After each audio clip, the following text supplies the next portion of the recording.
बहुत सुंदर गवाही मैं आपको बता रहा हूँ। पिछले सप्ताह में जस्ट ऐसा ही एक मिस्त्री को बुलाया और मिस्त्री को मैंने दीवार को दिखाया और उसको बोला कि ये दीवार मुझको तोड़ना है और उसको फिनिशिंग करना है ताकि हम लोग 3-3 फीट के अंतर से बैठ सके।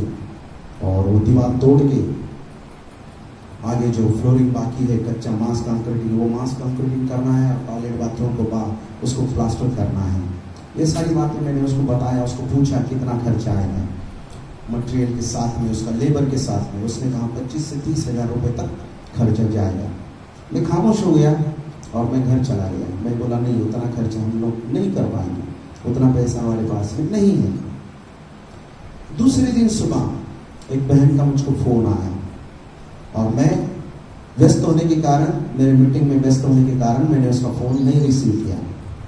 शाम को फिर यहाँ पर आने के बाद फिर उसका फ़ोन आया मुझको और उसने कहा कि दादा मैंने आज सुबह आपको कॉल किया था।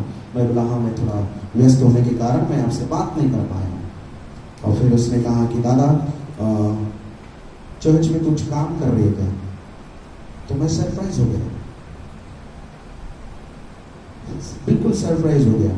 मैं बोला हाँ। तो नहीं बोले, मेरे रात में मुझको पूरा चर्च दिखाई दिया और चर्च में कुछ तो भी काम करना शुरू कर रहा है, ऐसा मुझको पवित्र आत्मा ने दिखाया। और उन्होंने मुझसे कहा कि दादा एक मिस्त्री है, उसको मैं आपके पास में भेजती हूँ, आप उससे बात करिए और काम शुरू कर दीजिए। मैं चर्च के काम के लिए जो भी काम होगा, क्योंकि पवित्र आत्मा ने मुझको बताया है, उस काम के लिए मैं 10,000 रुपये आपको देती हूँ। और मैं प्रभु को बहुत बहुत धन्यवाद दिया कि ये काम पवित्र आत्मा का है। आमीन। मैंने कभी किसी से वो बात कही नहीं, मतलब मेरे मन में क्या है वो करने के लिए मैंने कभी किसी को बोला भी नहीं, लेकिन पवित्र आत्मा ने उसके मन को प्रेरित किया और उसको पूरा चर्च दिखाया। और ये बच्चे गवाह हैं, कितने बार मिस्त्री यहाँ पर आ चुके, बराबर। मैंने किसी को कहा नहीं था, ये बच्चों को भी मालूम नहीं था कि यहाँ पर क्या हो रहा। पता था क्या तुमको? नहीं, मैं सिर्फ दुआ कर रहा था और पवित्र आत्मा ने उसके मन को प्रेरित किया और उसने मेघना नागपुर में है, उसने ये चर्च के लिए 10,000 रुपये का दान देने का हमको वादा किया है। प्यारे परमेश्वर के लोगों को मालूम है प्रिय, लेकिन काम शुरू करने जा रहे हैं। अगर ये कार्य पवित्र आत्मा का है तो मुझको मालूम है पवित्र आत्मा इस कार्य को पूरा करेगी और सारा खर्चा भी मेरा परमेश्वर, इस भवन का मरम्मत का पूरा खर्चा भी परमेश्वर की आत्मा अपने लोगों के द्वारा पूरी करेगी। आमीन, हालेलुया। प्रभु का धन्यवाद देते हैं, ताली बजाकर प्रभु के नाम को धन्यवाद देते हैं। हालेलुया। मेघना के लिए भी परमेश्वर का मैं इस समय धन्यवाद देता हूँ कि प्रभु की आत्मा की बातें उसने जैसी की वैसी स्वीकार की और उसने कहा कि जो पवित्र आत्मा मुझको बोल रही है वो मैं करने के लिए तैयार हूँ, क्योंकि उसके द्वारा मेरे जीवन में, मेरे परिवार में, मेरे कुल में, मेरे वंश में परमेश्वर की आशीषें बने रहेगी, मेरे घर में सुकून रहेगा, शांति रहेगी। पवित्र आत्मा अगर आपके जीवन में ऐसे कार्य करता है तो प्यारे परमेश्वर के लोगों, जरूर अच्छाई के लिए हमारे हाथ उठना बहुत जरूरी है। कलीसिया के लोग जो ऑनलाइन सुन भी रहे हैं, जो आप लोग यहाँ पर बैठे हैं, आपने हर बार परमेश्वर के राज्य में अपने हाथ को बढ़ाया है। प्रभु आपको बहुत बहुत आशीष देगा। आमीन, हालेलुया। एक जोर से ताली हो जाए, ताली बजाने के लिए काम करने चाहिए।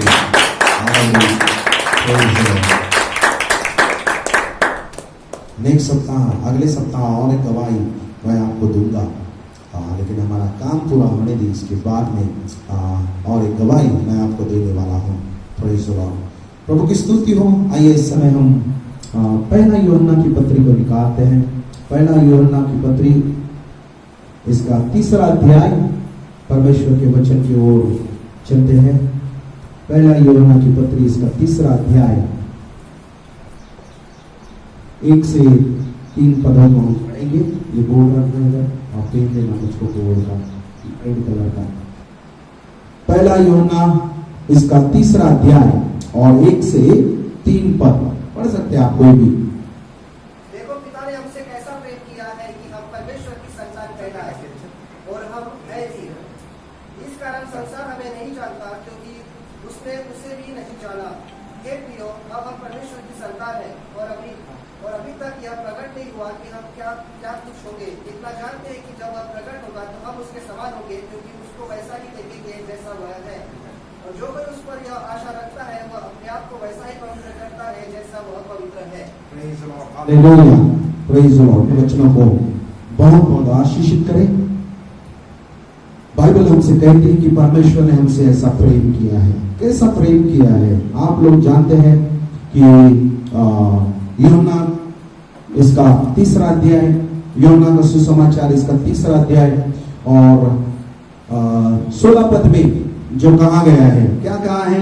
यूहन्ना 3:16 में परमेश्वर का वचन यूहन्ना 3:16 में ऐसा कहता है, परमेश्वर ने जगत से ऐसा प्रेम किया कि उसने अपना एकलौता पुत्र भी हमारे लिए दे दिया, ताकि जो कोई उसके ऊपर विश्वास करे उसका नाश न हो, तो वो सार्वकालिक जीवन, अनंत जीवन को प्राप्त करे। Hallelujah, praise the Lord. परमेश्वर अपने पुत्र को भेजा है। क्यों भेजा है? उद्धार करने के लिए, मुक्ति के लिए। लेकिन उसकी वजह क्या थी? मनुष्य के पास भेजने की वजह क्या थी? तो उनके पास भेजने की वजह यह थी कि हम लोग उद्धार पाए, हम लोग मुक्ति पाए। क्यों भेजा परमेश्वर ने अपने पुत्र को हमारे बीच में? क्योंकि वो हमसे बहुत प्रेम करता है। हालेलुया। अब ये समझ लीजिए कि जो प्रभु यीशु मसीह का उद्धार नहीं देखते, जो प्रभु यीशु मसीह के उस ऊपर विश्वास नहीं करते, वे लोग वो नरक में जाएंगे, वो लोग नरक के भागी होंगे। और नरक में क्या है? कितने लोगों को मालूम है नरक में क्या है? आग है। कैसी आग है? वो कभी बुझती नहीं है। लेकिन जो आग, हम ये जो आग देखते हैं या आग जो जलाते हैं, वैसी आग है क्या वो? बहुत से लोग बोलते हैं हाँ वैसी आग है, लेकिन वो वैसी आग नहीं है। वो आग ऐसी है जो बुझती नहीं है। जो आग मूसा को दिखी थी, पेड़ तो चल रहा है, जल रहा है, लेकिन भस्म नहीं हो रहा है। Praise the Lord. तो परमेश्वर ने उस आग की झील को ऐसा बनाया है कि वहां पर आग तो लगती है, लेकिन कीड़ा भी नहीं मरता। इस आग में तो सब भस्म हो जाता है, सब जलता है। फिर उस आग का अर्थ ये है, कीड़ा भी नहीं मरता। बाइबल कहती है वह आग ऐसी है कि जिसमें कीड़ा भी नहीं मरता, कुछ भी नहीं भस्म होता। तो फिर वो आग बहुत अद्भुत है। यार अद्भुत है, मतलब वो आदमी वो आग में गया तो परमेश्वर से बिछड़ गया, तो आग में चला गया। आदम और हवा परमेश्वर से बिछड़ गए थे, तो वो लोग आग में जाने वाले थे। उसमें उस आग की झील में उनको डाला जा रहा था, लेकिन परमेश्वर ने योजना बनाई कि वो लोग उस आग में ना जाए, उस आग की झील में ना चले जाए, जहां पर कीड़ा भी नहीं मरता, उसकी गंध भी नहीं लगती है। बहुत बार परमेश्वर ने उस आग को दिखाया, परमेश्वर किस प्रकार का आग है। वो आग ऐसा आग है कि वो जब शद्रक मेशक अबेदनगो उस आग में घूमे, तो उस आग का बदबू भी उनके कपड़े को और शरीर को नहीं लगा था। परमेश्वर उस प्रकार का आग हमारे सामने रखता है।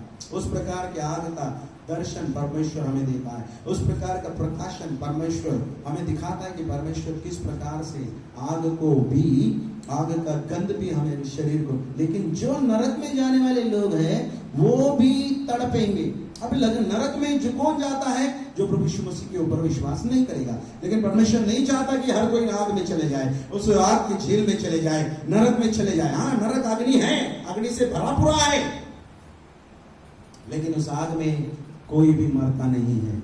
ऐसी अलग प्रकार की आग वो है। Praise the Lord. लेकिन बाइबल हमसे बताती है कि परमेश्वर ने हमसे ऐसा प्रेम किया कि अपना एकलौता पुत्र भी दे दिया हमारे लिए। हालेलुया। एकलौता पुत्र हमारे लिए दे दिया। परमेश्वर का वो प्रेम है जो उसके लोगों के ऊपर, जिस संसार के ऊपर है। आदम हवा जिसको परमेश्वर ने खुद अपने हाथों से बनाया, और उस आदम हवा के सारे संतानों पर, इब्राहिम के संतानों पर परमेश्वर का वो प्रेम है। और परमेश्वर ने उस प्रेम को हमारे ऊपर किया, इसलिए अपना एकलौता पुत्र हमारे लिए दे दिया। प्यारे परमेश्वर के लोगों, यहाँ पर आज हम देख रहे हैं परमेश्वर का, हमारा जो परमेश्वर है वो हमारा पिता, अब्बा, डैडी।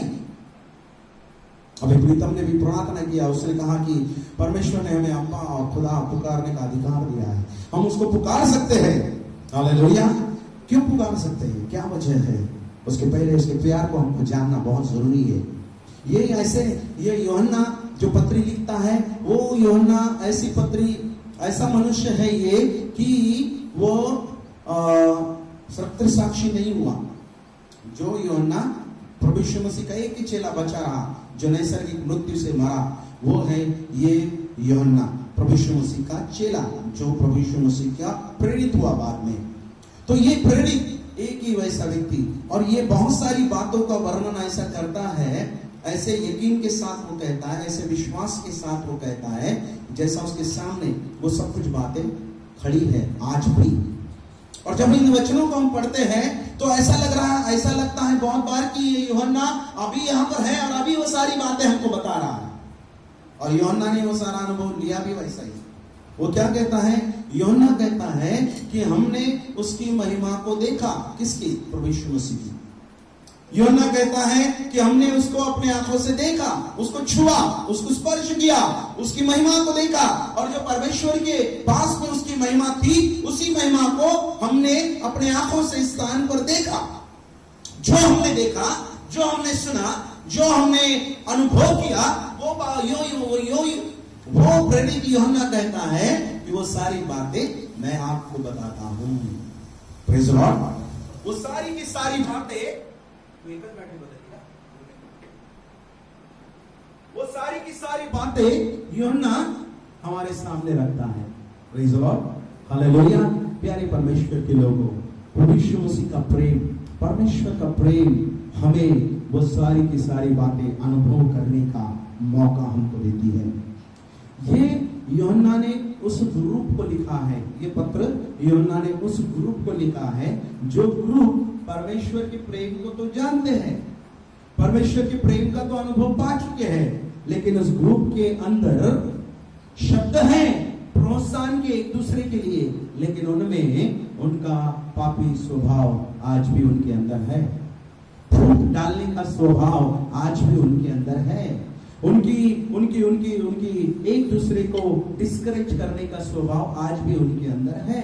इसलिए यूहन्ना इस पत्री को उन लोगों को लिखता है जो लोग प्रभु परमेश्वर पिता के प्रेम को और प्रभु यीशु मसीह के उद्धार को पाए हुए हैं। जैसे कि आज हम प्रभु यीशु मसीह को जानते हैं, प्रभु यीशु मसीह का उद्धार क्या है, उसकी मुक्ति क्या है, उसका तारण क्या है, हम लोगों को मालूम है, हम लोगों ने उसका अनुभव किया है। किसी ने अलग प्रकार से किया है, किसी के अलग अलग अनुभव है, लेकिन प्रभु यीशु मसीह का अनुभव हम लोगों को है। इसलिए हम लोग आज प्रभु यीशु मसीह पर विश्वास करते हैं।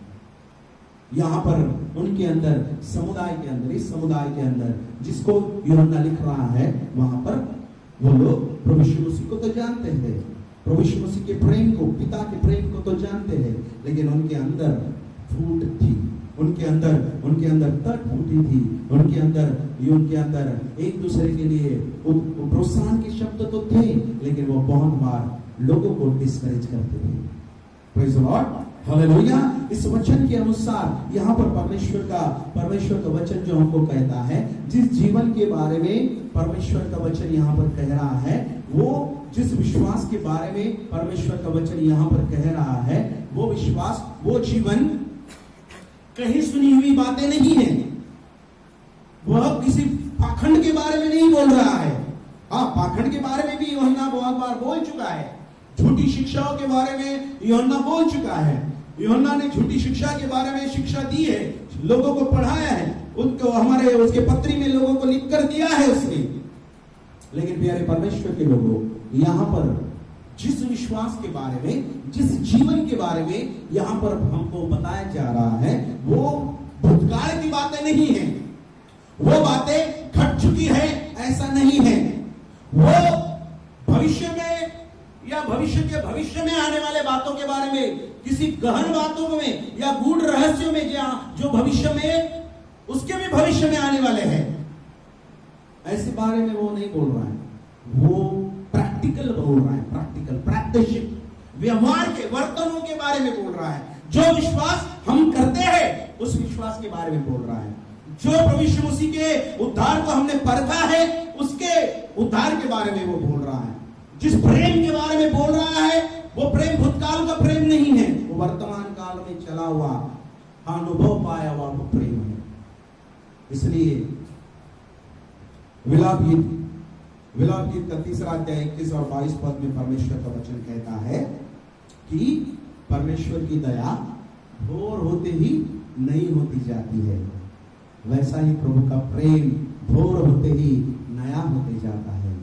जिस दिन हमारे जीवन में जुड़ जाता है, जिस दिन हम नींद में से उठ जाते हैं, रात में सोते हैं, दिन में जागते, क्योंकि परमेश्वर का आधार हमें है, उस दिन में परमेश्वर का प्रेम, परमेश्वर की दया वह हमारे जीवन में भरपूरी से परमेश्वर देता है।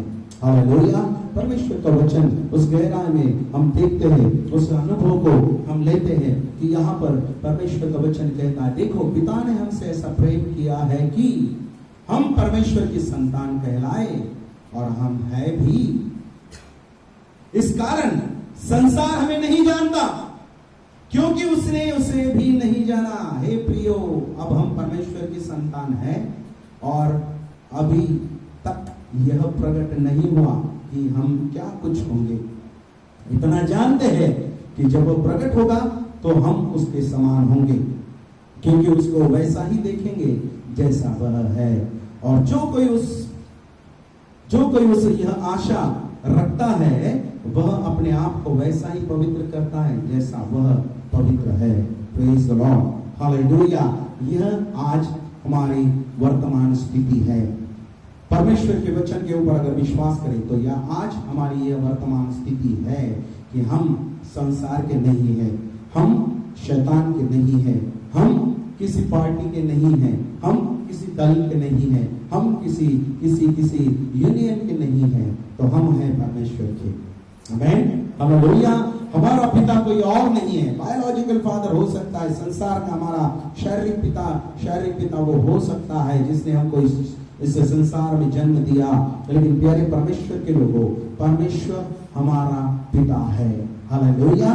यहाँ पर बाइबल कहती है कि हम परमेश्वर की संतान कहलाए और हम है भी। Praise the Lord. वो यकीन के साथ कहता है कि एक अच्छी बात है हमारे लिए, एक अच्छी खबर है हमारे लिए कि हम किसी और के नहीं, हम परमेश्वर की संतान हैं। बहुत सारे लोग क्या करते हैं, किसी को ग्रीटिंग्स भेजते हैं और ग्रीटिंग भेजते समय वो गॉड ब्लेस यू लिखते हैं, गॉड ब्लेस यू इंग्लिश में लिखते हैं गॉड ब्लेस यू। लेकिन मैं बहुत बार कहता हूं कि गॉड ब्लेस यू जब लिखते हैं तो जो जी है वो कैपिटल चाहिए। अगर वो कैपिटल नहीं है तो आप परमेश्वर के आशीषों को नहीं दे रहे, आप किसी और के आशीषों को उनको दे रहे। जी कैपिटल हर बार हमारे गॉड के लिए जी कैपिटल लिखा जाता है, कहीं पर भी, वहां पर पॉइंट हो, फुल स्टॉप हो, कॉमा हो, कुछ भी हो, जी कैपिटल। और जब जी कैपिटल है वो गॉड ब्लेस यू होता है। कौन सा गॉड? वो गॉड, वो स्वर्ग और पिता, स्वर्ग और पृथ्वी का परमेश्वर, वो हमारा परमेश्वर जो प्रभु यीशु मसीह का परमेश्वर है। हालेलुया। ये हमारे लिए बहुत अच्छी बात है कि परमेश्वर हमारा पिता है। अब पिता के बारे में देखते हैं। कितने लोगों के पास में टेंशन है, कितने लोगों के पास में अस्वस्थता है, कितने लोगों के पास में निराशा है, कितने लोगों के पास में दुख है, कितने लोगों के पास में परेशानी है। संसार में ऐसा कोई व्यक्ति नहीं है कि जिसके पास में ये सारी बातें नहीं है। हालेलुया। Praise the Lord. सारी बातें हर व्यक्ति के पास में है, वो चाहे छोटा मतलब एकदम बच्चा नहीं, लेकिन छोटा हो बड़ा हो, हर किसी को विपरीत हालात से गुजरना पड़ता है। अभी स्कूल शुरू नहीं हुए थे, राइट? स्कूल शुरू नहीं हो रहे और फिर गवर्नमेंट ने गाइडलाइन दिया स्कूलों के लिए और उन्होंने कहा कि हम जुलाई महीने में स्कूल शुरू करेंगे और सब लोगों का राय लेना शुरू कर दिया।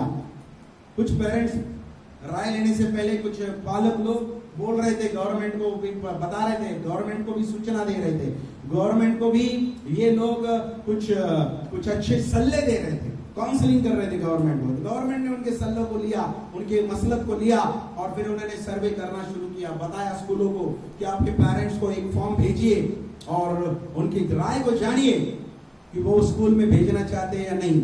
अगर 80% पेरेंट्स बोलते हैं, 60 to 80% पेरेंट्स बोलते हैं कि स्कूल शुरू करेंगे, बच्चों को भेजते हैं तो स्कूल शुरू कर देंगे जुलाई महीने में। जो पेरेंट्स लोग गवर्नमेंट को मसलत दे रहे थे, वो लोग भी फॉर्म भरते समय उन्होंने बताया कि जब तक चंद्रपुर, महाराष्ट्र, भारत कोरोना फ्री होता नहीं, बच्चों को स्कूल में नहीं भेजते। गवर्नमेंट अपना निर्णय नहीं ले सकता है, क्योंकि 80% बच्चों का नुकसान उसकी भरपाई कौन करके देगा? गवर्नमेंट देगा क्या? नहीं देगा। इसलिए जुलाई महीने में स्कूल नहीं शुरू होंगे। आपको कोई चिंता नहीं है, बच्चों को कोई चिंता नहीं है, बच्चे आराम से सो जाते हैं घर में, पढ़ाई करना नहीं करना। क्यों सोते हैं? टेंशन ही नहीं है। क्यों टेंशन नहीं है? टेंशन लेने के लिए उनके माँ बाप है। Hallelujah, hallelujah. पिता, परमेश्वर हमारा पिता। अब जब परमेश्वर हमारा पिता है, तो संसार में चाहे हमको टेंशन हो, संसार में चाहे हमको निराशा हो, संसार में चाहे हमारे पास असफलता हो, चाहे हमारे पास में दुनिया के सारे प्रकार के टेंशन हमको लग गए हैं, पीड़ा हमको लग गई है, लेकिन बच्चा किसी बात से टेंशन ना लेते हुए आराम से सो जाता है। क्यों? क्योंकि उसको मालूम है मेरा टेंशन लेने के लिए मेरा पिता है। वो इस टेंशन में रहता है कि मेरे पास बैग नहीं है, मेरे पास बुक नहीं है, मेरे पास खाना नहीं है, मेरे पास में टिफिन बैग नहीं है, मेरे पास में वाटर बॉटल नहीं है। वो बताकर निर्दास्त हो जाता है, सो जाता है। क्यों? उसको मालूम है पिता के कान पे डाला है ना, वो ला के देगा। पिता के कान पे डालिए ना बाप, वो करेगा। आज नहीं कल वो पूरा करेगा। पिता को कहा है ना, वो ला कर देगा। टेंशन लेने का काम नहीं है। प्यारे परमेश्वर के लोग, बाइबल हमको वही बता रही है कि हम परमेश्वर के संतान हैं। परमेश्वर के संतान है भी, मतलब यकीनन हम परमेश्वर की संतान हैं। क्या कहता है पहला वचन? पहला वचन कहता है कि हम परमेश्वर की संतान कहलाए और हम है भी। तो अगर आप परमेश्वर की संतान हैं, अगर आप परमेश्वर के पुत्र और कन्या हैं, अगर आप परमेश्वर को बातें कह रहे हैं, तो आपके पास में चाहे कोई भी प्रॉब्लम हो, आपके पास में चाहे कोई भी समस्या हो, आपको यह विश्वास चाहिए कि my daddy will take care of it. मेरा पिता उसकी सारी चिंता करेगा। वो वहां पर है, ही इज देयर। वो सारे संसार को चलाता है, और वो जब सारे संसार को चलाता है, वही मेरा पिता है। तो मेरे पास समस्या है या नहीं है, कोई प्रॉब्लम नहीं, कोई चिंता नहीं। सारी चिंता करने के लिए मेरा परमेश्वर वहां पर मौजूद है। लेकिन शैतान ने हमारे दिमाग में क्या झूठ डाल दिया है मालूम है? शैतान ने हमारे अंदर ये झूठ डाल दिया है कि हम लोग प्रार्थना जब करते हैं तो बहुत बार हमारी प्रार्थना नहीं सुनी जाती। हम जब प्रार्थना करते हैं, बहुत बार हमारी प्रार्थना परमेश्वर तक पहुंचती ही नहीं। बहुत सारे शैतान ने हमारे अंदर झूठ डाल दिए हैं कि जब आप परमेश्वर से मांगते हो तो वो परमेश्वर जब हमारे अच्छे प्रार्थना को, चंगाई को, वो परमेश्वर इतने सारे दुनिया को, संसार को उसको देखना पड़ता है। तेरे अकेले की तरफ कहां ध्यान रहेगा तेरा उसका? शैतान ने बहुत सारे झूठ हमारे अंदर डाल दिए हैं कि परमेश्वर तेरी प्रार्थनाओं को सुनता नहीं, तेरी मांग को पूरा करता नहीं, तेरी बातों की तरफ परमेश्वर का ध्यान होता नहीं। लेकिन प्यारे परमेश्वर के लोगों, प्रभु यीशु मसीह हमसे कहते हैं कि आसमान में उड़ने वाले उन चिड़ियों को देखो, उन दो पंछियों को देखो, वो तो ना बोते हैं ना काटते हैं, लेकिन परमेश्वर जिसने उनको बनाया है उनकी सारी जरूरतों को पूरा करता है। हालेलुया।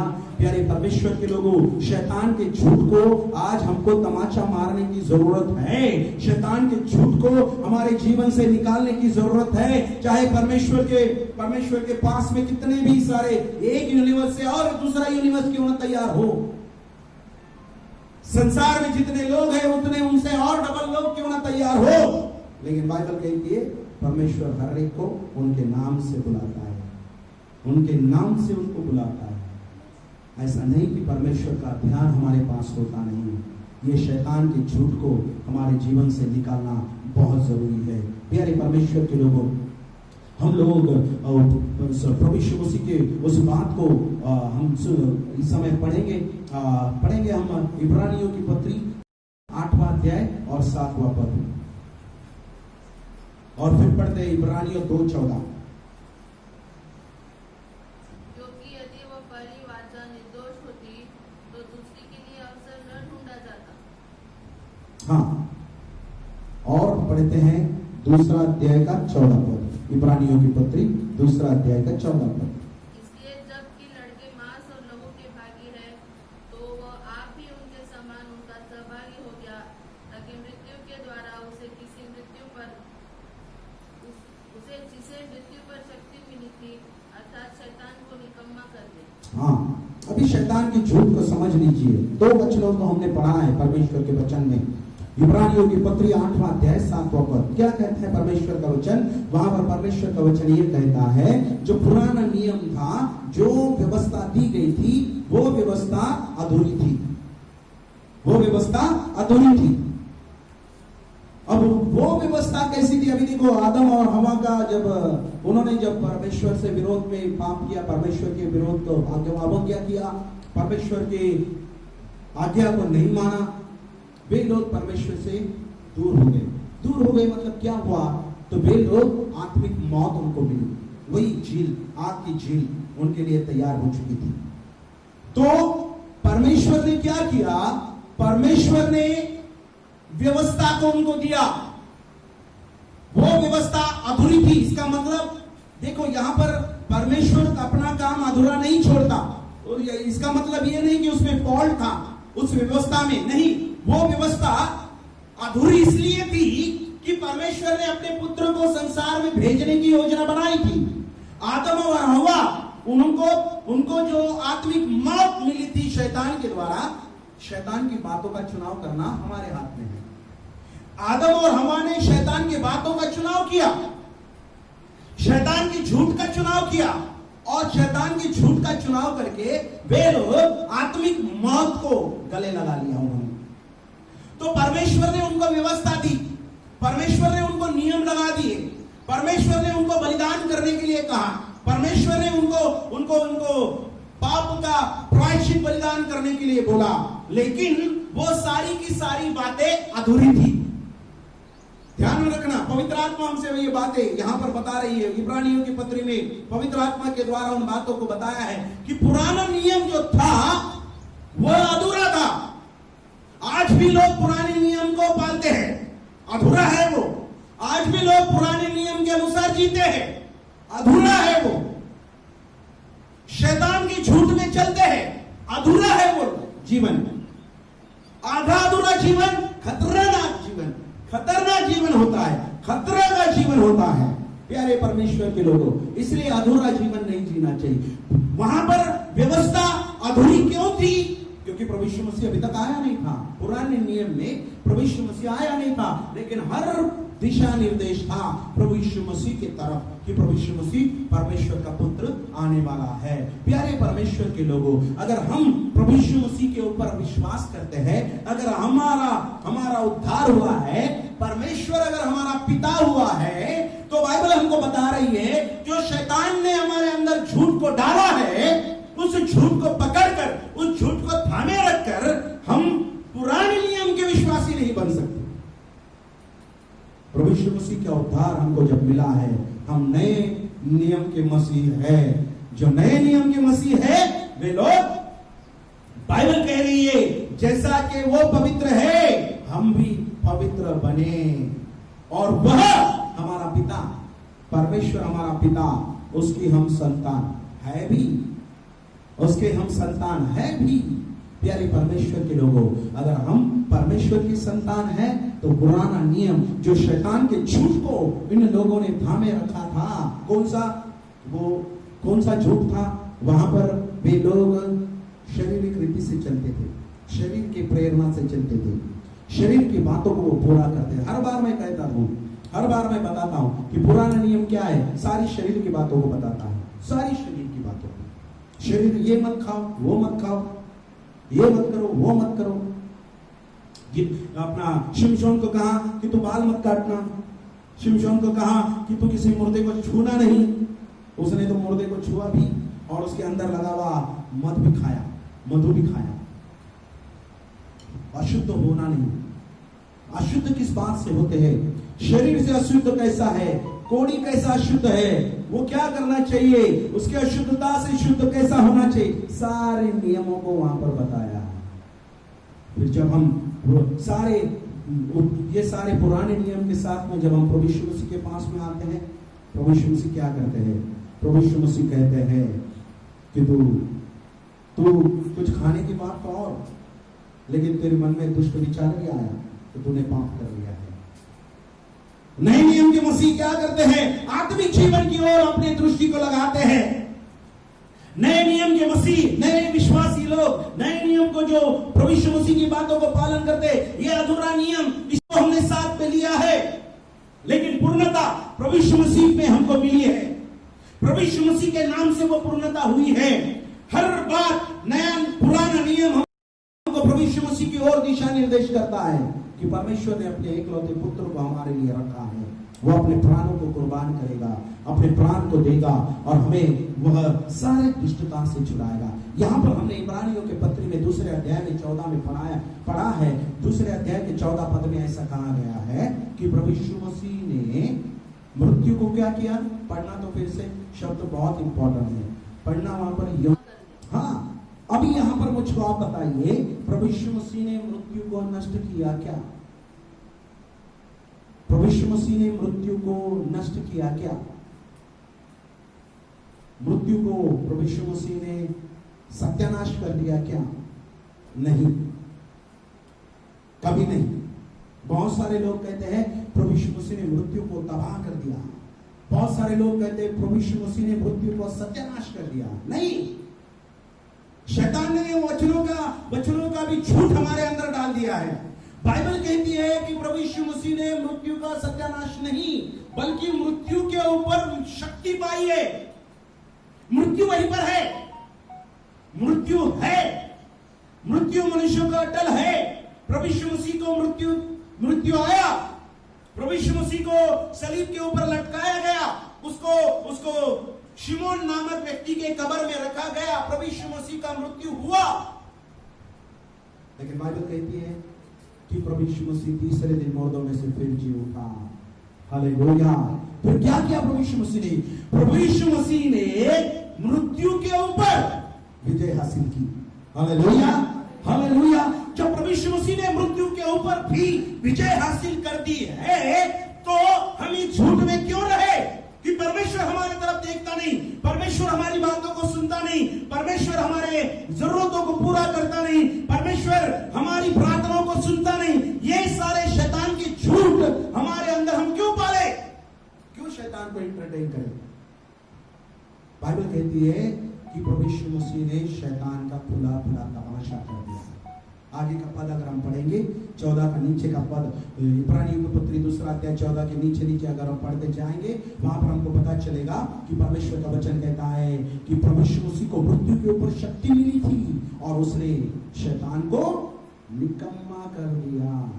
निकम्मा मतलब वो कुछ करने लायक ही नहीं है, वो कुछ करने लायक ही नहीं है। बहुत सारे लोग कहते हैं शैतान हमारे जीवन में ये करता है, शैतान हमारे जीवन में वो करता है, शैतान हमारे जीवन में वो किया, शैतान ने मेरे को ऐसा किया, शैतान ने मेरे को वैसा किया। अरे वो निकम्मा है, वो कुछ कर ही नहीं सकता। फिर आपके जीवन में ये सब कुछ क्यों? क्योंकि शैतान ने वो झूठ को डाल दिया है। आपको ये मालूम ही नहीं है, आपने यकीन के साथ इसको स्वीकारा ही नहीं है। Your dad is there, your dad is there। आपका पिता वहां पर है, आपका पिता आपकी चिंता करने के लिए है। ये सारी बातें फिर आपके जीवन में, मेरे जीवन में ये क्यों आती है? वो इसलिए आती है कि हमें परमेश्वर के साथ और लगाव हो, हमें परमेश्वर के साथ और प्रेम जड़े, हमारा जीवन परमेश्वर के नजदीकियां प्राप्त करे। इसलिए ये सारी बातें आती हैं। शैतान को ब्लेम करना छोड़ दे, झूठ बातें हैं वो, क्योंकि वो निकम्मा है, उसको कुछ करने की ताकत है नहीं। छोटे छोटे ऐसे बारीक काम शैतान नहीं करता। परमेश्वर अलाउ करता है वो सब कुछ आने के लिए। उसने क्या किया, उसने अय्यूब को पीड़ित कर दिया, पूरा तबाह कर दिया, अय्यूब का शरीर पूरा छलनी कर दिया, मतलब पूरी तरह से घायल कर दिया। उसने क्या किया, शैतान ने क्या किया, शैतान ने जाकर अय्यूब के बेटे बच्चियों को मार डाला। शैतान ने क्या किया, शैतान ने आकर उसकी सारे बिल्डिंग को तबाह कर दिया, उसके बुरे ढोर, उसके जानवरों को शत्रु छीन ले गया, उसका सारा सब कुछ जितना धन दौलत था सब कुछ छीना गया। ये करता है शैतान, ये करता है शैतान। ये सारी बातों का झूठ हमारे अंदर शैतान ने डाला है और इसलिए हम उसको एंटरटेन करते रहते हैं। ये बात को हम भूल गए कि अब पिता हमारा कौन है। प्यारे परमेश्वर के लोगों, हमारी जरूरत करने के लिए, हमारी जरूरत पूरा करने के लिए, हमारी बातों को हमारे जीवन में देने के लिए हमारा पिता वहां पर है। क्यों ना हम पिता के पास में जाए और उसे कहे, हे पिता। क्यों उसको हम पिता कहकर पुकारे? क्योंकि प्रभु यीशु मसीह के द्वारा हमको वो अधिकार मिला है। प्यारे परमेश्वर के लोगों, लेकिन जब हम परमेश्वर के ऊपर प्रेम करेंगे, परमेश्वर के ऊपर हम चाह रखेंगे, उसकी चाहत हमको बनी रहेगी, हमारे अंदर उसकी चाहत बनी रहेगी, तब जाकर हम परमेश्वर हमारा पिता कैसा है उन बातों की ओर हमारी नजर गड़ी रहेगी। Praise the Lord. यहाँ पर दूसरा वचन हम पढ़ते हैं, दूसरा कोरिन्थ इसका 3 अध्याय का 7वां पद। दूसरा कोरिन्थ इसका 3 अध्याय का 7वां पद पढ़ना जल्दी से, और 18 पद को भी हम पढ़ते हैं। दूसरा कोरिन्थ 3 अध्याय, दूसरे कोरिन्थियों की पत्री 3 अध्याय और 7 पद। परमेश्वर का वचन कहता है कि यदि मृत्यु की वह वाचा जिसके अक्षर पत्थरों पर खोदे गए थे, यहाँ तक तेजोमय हुई कि मूसा के मुंह पर के तेज के कारण जो घटता भी जाता था, इस्राएल उसके मुंह पर दृष्टि नहीं कर सकते थे, तो आत्मा की वाचा और भी तेजोमय क्यों न होगी। 18 पद 3:18। परंतु जब हम सबके उघाड़े चेहरे से प्रभु का प्रताप इस प्रकार प्रकट होता है, जिस प्रकार दर्पण में, तो प्रभु के द्वारा जो आत्मा है, हम उसी तेजस्वी रूप में अंश करके बदलते जाते हैं। तो वचन वहां पर हमने पढ़े, प्रभु इन वचनों को आशीष दे। क्या कहता है परमेश्वर का वचन? परमेश्वर का वचन कहता है कि मूसा के चेहरे के ऊपर भी तेज था। पुराना नियम मूसा के चेहरे के ऊपर तेज था, लोग उसके चेहरे की ओर देख नहीं पाते थे। लेकिन बाइबल कह रही है कि जो मूसा के मुंह पर के तेज के कारण जो घटता भी जाता था। मूसा जब परमेश्वर के पास में जाता था, मूसा जब परमेश्वर को मिलने जाता था, परमेश्वर की और उसकी बातचीत होती थी, और जब वो नीचे आता था, पहाड़ से जब वो नीचे आता था, इजराइल लोग उसके चेहरे की ओर नहीं देख सकते थे। इजराइल लोग उसे कहते थे, अपना चेहरा मूसा अपना चेहरा ढांप ले, क्योंकि हम तेरे चेहरे की ओर नहीं देख सकते। और मूसा अपने चेहरे के ऊपर शायद कपड़ा डाल लिया होगा, और फिर 1 दिन कपड़ा, 2 दिन कपड़ा, तीसरे दिन उगड़ा, उसका चेहरा खुला। क्यों? क्योंकि वो महिमा घटती जाती थी। Praise the Lord. 18 पद हमको ऐसा कहता है, पुराने नियम में जो तेज है परमेश्वर का, मूसा के चेहरे से घटता जाता है, लेकिन नए नियम में प्रभु यीशु मसीह का जो तेज है, बाइबल कहती है ग्लोरी टू ग्लोरी, महिमा से महिमा तक हमारे जीवन में वो परमेश्वर की महिमा, वो तेजस्वी रूप, वो परमेश्वर का सामर्थ्य अंश बढ़ते जाता है। वो है नए नियम के विश्वासी, जो परमेश्वर पिता उनका पिता हुआ है, तो वो पीछे हटते नहीं, पीछे घटते नहीं, वो बढ़ते जाते हैं। विश्वास में बढ़ना, आत्मा में बढ़ना, पवित्र आत्मा के दानों वरदानों में बढ़ना, पवित्र आत्मा के सामर्थ्य में बढ़ना, पवित्र आत्मा के अभिषेक में बढ़ना, इतना ही नहीं तो परमेश्वर के प्रेम में बढ़ना, संगति में बढ़ना नए नियम के विश्वासियों का नियम है, नए नियम के विश्वासियों का जीवन है। बढ़ने वाला जीवन, घटने वाला तेज पुराना नियम है, घटने वाला सामर्थ्य मूसा के चेहरे के ऊपर था। लेकिन मूसा भी बहुत श्रेष्ठ व्यक्ति था। पुराने नियम में सबसे श्रेष्ठ व्यक्ति प्रभु यीशु मसीह से कम। इब्रानियों के पत्र में बताया गया है कि मूसा से भी श्रेष्ठ हमारे पास में है। मनुष्य में सब में ज्यादा थोर किसको कहा गया मालूम है? मनुष्य में सब में थोर अगर किसी को कहा गया है तो वो है बपतिस्मा करने वाला यूहन्ना। बपतिस्मा करने वाला यूहन्ना। प्रभु यीशु मसीह स्वयं कहते हैं यूहन्ना के लिए कि यूहन्ना के जैसा पूरे मनुष्य में कोई भी श्रेष्ठ नहीं है, थोर व्यक्ति कोई भी नहीं है।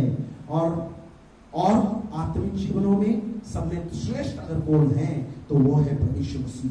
और वो प्रभु यीशु मसीह जब अपने ग्लोरी को, जब अपने सामर्थ्य को, जब अपने उद्धार को, जब अपने प्रेम को हमें देता है तो बाइबल हमको बता रही है हमने प्रभु यीशु मसीह को स्वीकार किया। बहुत सारे लोग प्रभु यीशु मसीह को स्वीकार करते हैं, प्रॉमिसेस बहुत सारे करते हैं, वादे बहुत सारे प्रभु यीशु मसीह को करते हैं। हम ये करेंगे, वो करेंगे, उसकी सेवा करेंगे, ऐसा करेंगे, वैसा करेंगे। बहुत सारी बातों को वो परमेश्वर के सामने लेकर आते हैं, लेकिन जैसे दिन गुजरते जाते हैं वो पुराने नियम के मसीह होते हैं। जो मूसा के चेहरे के ऊपर तेज था वो घटते जाता था, घटते जाता था, घटते जाता था। एक दिन आ जाते हैं प्रभु के सामने, बहुत सारे सामर्थ्य से भर जाते हैं, अन्य अन्य भाषा में उसकी स्तुति आराधना करते हैं, प्रोफेसी आ जाती है, बहुत कुछ होता है। लेकिन दूसरे दिन, तीसरे दिन, एक महीने के बाद घटते जाता है, घटते जाता है, घटते जाता है। प्यारे परमेश्वर के लोगों, पुराने नियम के मसीह हमें नहीं बनना है। बाइबल कहती है परंतु 18वां पद, परंतु जब हम उसके उघाड़े चेहरे से प्रभु का प्रताप इस प्रकार प्रकट होता है जिस प्रकार दर्पण में, तो प्रभु के द्वारा जो आत्मा है हम उस तेजस्वी रूप में अंश अंश करके बदलते जाते हैं। हमारा जीवन वो नए नियम के विश्वासी, वो परमेश्वर जिनका पिता है, वह लोग बाइबल कहती है वो घटते नहीं है, वो बढ़ते जाते हैं, बढ़ते जाते हैं। अब प्रभु यीशु मसीह जब आएगा, प्रभु यीशु मसीह आने वाला है क्या नहीं? हालेलुया। प्रभु यीशु मसीह जब आएगा तो प्रभु यीशु मसीह आने के बाद क्या होने वाला है बोलो तो? प्रभु यीशु मसीह आएगा तो क्या होगा? आप लोग कहाँ होंगे? प्रभु यीशु मसीह आने वाला है, विश्वास है ना आपका? तो आप लोग कहाँ होंगे? क्या होगा प्रभु यीशु मसीह आने के बाद? प्रभु यीशु मसीह आने के बाद विश्वासी लोगों को उठा लिया जाएगा। और क्या होगा?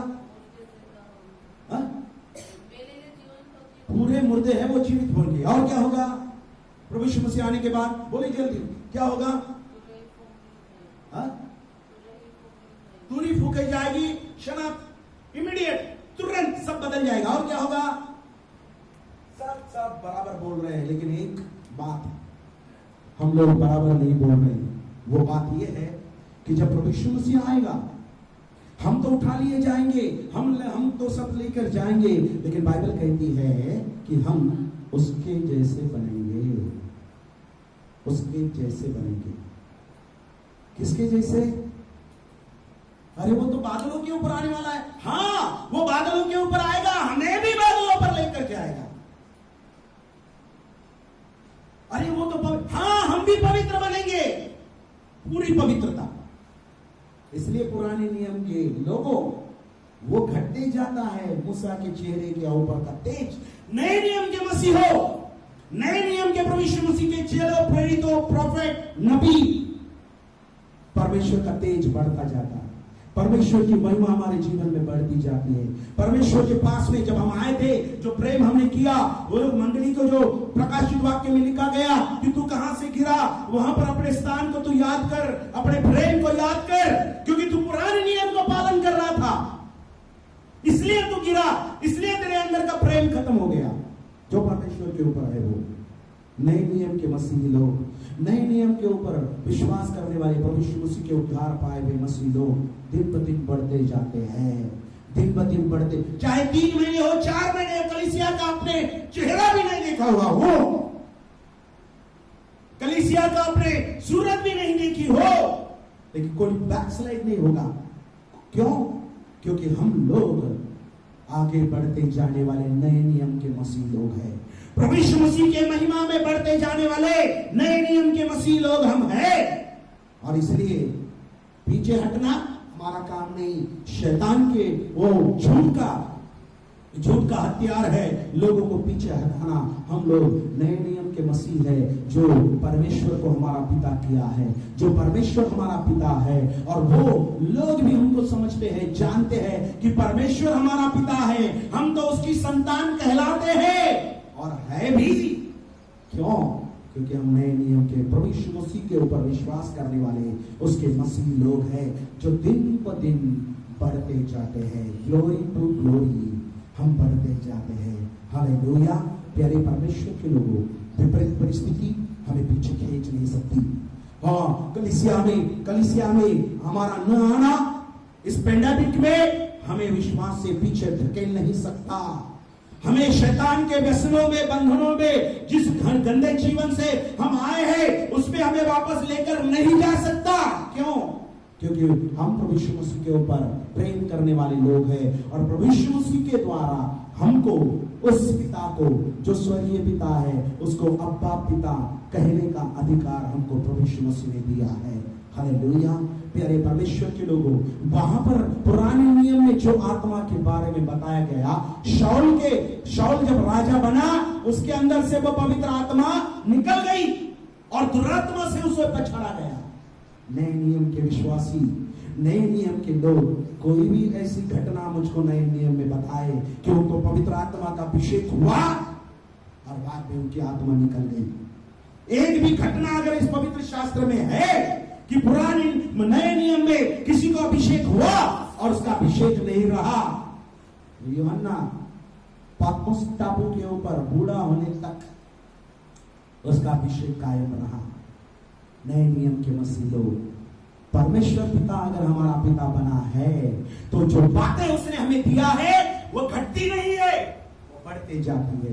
हमारा विश्वास बढ़ता है, चाहे कितने भी तूफान बवंडर हमारे जीवन में क्यों ना आए, चाहे पीड़ा परेशानी हमको क्यों ना हो, हम बढ़ते जाते हैं। पेंडेमिक के 3-3.5 महीनों में हम पीछे हटे नहीं, हम अधिक बढ़े हैं। क्यों?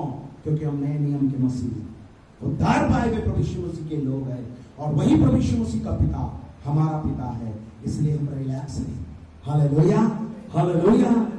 आसमान के नीचे अंतराल में कोई भी तूफान, कोई भी शक्ति हमें प्रभु यीशु मसीह के प्रेम से अलग नहीं कर सकता। हालेलुया। क्योंकि हम बढ़ने वाले मसीह हैं। विश्वास में बढ़ोतरी, अभिषेक में बढ़ोतरी, सेवा में बढ़ोतरी, सारी बातों में बढ़ोतरी परमेश्वर हमें देने जा रहा है। Hallelujah, hallelujah. प्यारे हालेलुया। परमेश्वर हमारे कुल को, हमारे परिवार को आशीषों की भरपूरी देने जा रहा है। आकाश के चिड़ियों को, पंछी को किसी भी प्रकार से वो बोलते नहीं, काटते नहीं, फिर भी परमेश्वर की जरूरत को पूरा करता है। परमेश्वर हमारी भी जरूरत को पूरा करेगा, क्योंकि वह हमारा पिता है। हर एक